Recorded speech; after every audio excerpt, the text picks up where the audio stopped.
back to another episode of Around the Block. I'm your host, Ashanti Snodgrass, here with a Bloomington native and a fan favorite at Upstairs Pub, DJ Tambo. What's up? So, Tony, tell me how you got started. When did you remember that exact moment when you were DJing or DJing in your house or whatever, and you thought, this is what I want to do for the rest of my life? Yeah, so actually it was last winter. I went to my cousin's wedding. It was the first wedding I've ever been to. And they had a DJ there who was playing, and I was like, wow, that's really cool what he's doing. I was like, what is he doing up there? I like kind of stood behind him and watched him for a little bit. I was really interested how he like was able to just completely manage a crowd of people dancing and singing. And I think that was kind of the moment I realized I want to figure it out. So from that moment, I went online the next day, bought myself a little beginner, not this one, but a little beginner board, and basically taught myself how to do it, and became like a hobby, and then it kind of turned into a job, and here I am. So you went from DJing and birthday parties, and I can attest to that because you were the DJ I hired, and you did a phenomenal job, by the way. Thank you. Going to Upstairs Pub. You went from sneaking into clubs to performing for them, and not just upstairs. Tell me about that. Yeah, well, ever since I saw the DJ at the wedding, I was like, I got to figure out how to do this and how to make a living doing it. And so I would kind of like sneak around. I snuck in the back of Kilroy's on Kirkwood one night and like watched the DJ. And I was asking him questions, just picking his brain, like trying to be a sponge because you have to in order to learn all this stuff. And yeah, I guess it's all about meeting the right people and saying the right things, doing the right things. Yeah. So DJing is truly like not about what you know, but who you know. It's all about who you know. All about who you know. That's awesome. So even though you've gotten really good at your job and you DJ for Upstairs every single Thursday night or almost every single Thursday, I can imagine not every gig has went as smooth as you've wanted it to be. What is like the funniest gig fail that you've had, or the most like obvious one, and how'd you recover from it? Let's see. Well, when I did the IU Dance Marathon back in November, it was a great set. It was just an hour long, and it was at like 3 a.m. too. It was super fun. Everyone had a whole lot. Everyone was slap happy, high energy, and I don't think anyone noticed this, but I definitely did. Is what happened is I was playing my last track of the night, and I hopped off stage to go like high five everyone in the front. There were some Riley kids there. I want to like say what's up while the last track was playing. But what I realized is I had the bass turned down. And so basically when the beat drop happened, I was giving everybody high fives, and then there's this huge bass drop with no bass. So then I ran back up on stage, I hopped up on stage, I turned the bass back up, and then I ran back and gave everyone high fives. So it was kind of, I don't think anyone noticed really, but that was the biggest fail probably. Second biggest fail was when I had a drink spill on this whole half of the deck, which sucks. But it was just two of my coworkers, and I don't know, it still works, thankfully. So $1,800 later, you're gonna make it work. Whether you like don't have to buy a new one, don't have to fix anything. So good for you. Yeah. So what's like the strangest or most persistent song request that you've gotten? It could be at Upstairs Pub or just in general that you would be like, oh, I knew that's gonna happen, or what the heck, like just completely even threw you off that someone asked that. Well, I guess the first thing, like, I get a lot of Spanish music requests, which I don't know a lot of Spanish music. I'm big into like house music, EDM, techno, all that kind of stuff. But I get a lot of Spanish music requests, and I don't know a lot of Spanish, so I'm working on getting my library up. Don't worry. But another one. Spanish class on you. Yeah, right. No, I actually failed Spanish in high school, so that's not good. The second one is one time I actually got this girl cursed me out because I wouldn't play Taylor Swift.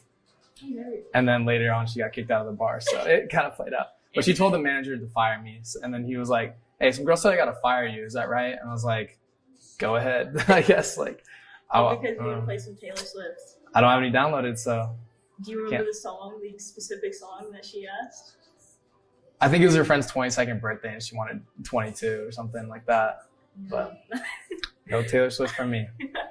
So don't come to Upstairs if you're expecting some. Not on a Thursday. So you talked about crowd control earlier. You are obviously in control of the crowd, and sometimes it's easy to feed off the crowd and know what they want. But what happens when the crowd isn't feeling what you're putting on, and how do you direct that? How do you amp them up? Well, it's really interesting, especially with playing at Upstairs every Thursday. It's 3 hours of a different crowd every 30 minutes to an hour. So I have to kind of figure out what music is vibing with everybody. Like sometimes it's the 2010 classics everyone likes. Sometimes it's old school rap people like. Sometimes people want country music, which I don't have a lot of country music, but I'm working on that You too. should make some country music. Yeah, right. But it all depends. It changes. Every Thursday is different. Every hour is different. There's always a different crowd, different vibe. So it's challenging for me to try and accommodate everyone's needs, which is my goal. I want to make everyone dance, everyone sing, everyone happy, you know? But in order to do that, I got to have like a large selection of music to please everybody. Yeah. And it's different when I'm at like playing a club or something because it's all like kind of groovy music at like 130 BPM, up tempo, kind of bass music. But yeah, at the pub, it's different every time. So it's no secret that anyone that's came out to one of your shows and seen you have a wide variety, as you just said, of music, and you're trying to please everybody. But what's a song or an artist that really, if you could just narrow it down to one or two or a few, what's a song or artist that really represents you? Well, my biggest inspiration is James Hype because when I started DJing, I was watching a lot of his videos and his techniques, and I picked up on a lot of what he was doing, and that's how I was able to learn originally. So he's got a big influence on me for sure. Other guys like It's Murph and Fisher, the big like DJ guys, are huge inspirations for me because I mean they've basically made it, so it's kind of cool to see their progress. No Calvin Harris, Mike Posner for you. Oh well, of course. Yeah, right. That's the one thing that every time I put Mike Posner on, I took a pill and Ibiza, like that's when I like start going like this. I'm like, you know what, I could totally do what DJ Tambo does. And it's like, yeah. I'm like, this is how he feels every Thursday. So yeah, I guess so. So it's really cool that you have inspiration from other artists. What about a song?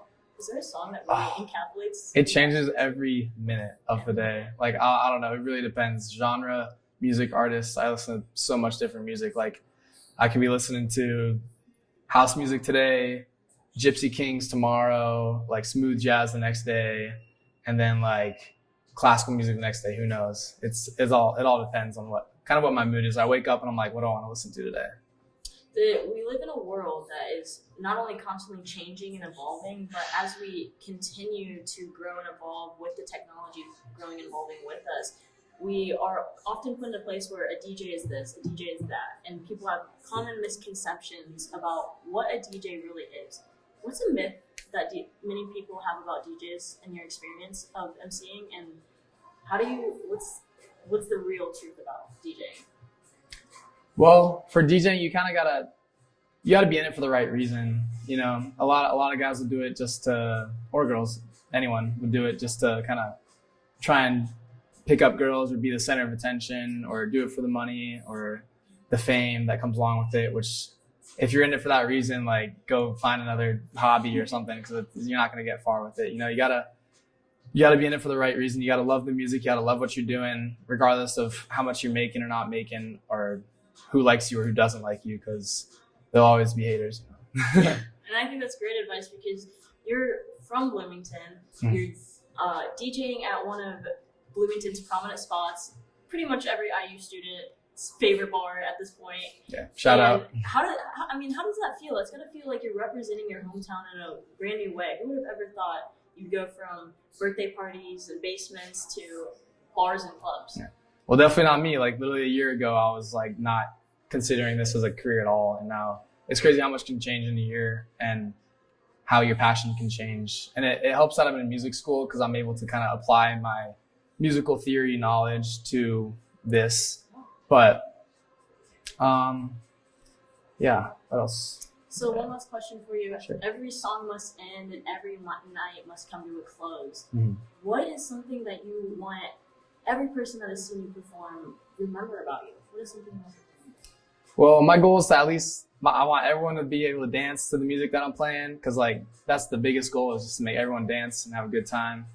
And then also I want everyone to be able to sing the songs. Like when I used to go out and try and sneak into the clubs and stuff, I was like, wow, I love dancing and partying and hanging out and doing all this stuff. How can I like get paid to do it? Yeah. And I was like, if I DJ'd, I could be paid to control the crowd, which I think is really cool. So I mean, if I can get everyone dancing, that's my one goal. I want to say keep chasing your dreams and betting on yourself because you're inspiring so many like myself and youngsters around Bloomington. So thank you so much for your time today. Oh, thank you. I appreciate it. I appreciate it. Well, this is another episode of Around the Block, and if you guys need DJing lessons, you know where I'll be. Help you out. Right.